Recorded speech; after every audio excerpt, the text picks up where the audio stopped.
જય શ્રી કૃષ્ણ, જય માતાજી બધાને।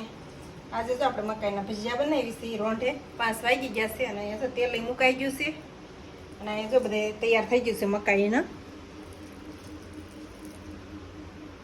લીલી મકાઈ છે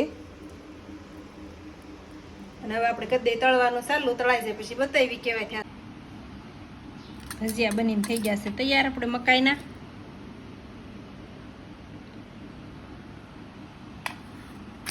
અને ચટણી પણ છે અને છાશ। ચાલો હવે આપણે નાસ્તો કરી લઈએ અત્યારમાં। થઈ જશે ભજીયા જો તળાઈને થઈ જશે તૈયાર। આવા મકાઈના ભજીયા છે કુરકુરા મસ્ત બની ગયા છે અને આ છે ચટણી આરે અને છાશ। અને મારે ઉદયને બેન નાસ્તો કરવાનો છે, દીદીને નાસ્તો નથી કરવો, એને ભજીયા બહુ ભાવે નહીં એટલે। અને મને મકાઈના ભજીયા બહુ ભાવે। તમને કોને કોને ભાવે છે કમેન્ટમાં કહેજો।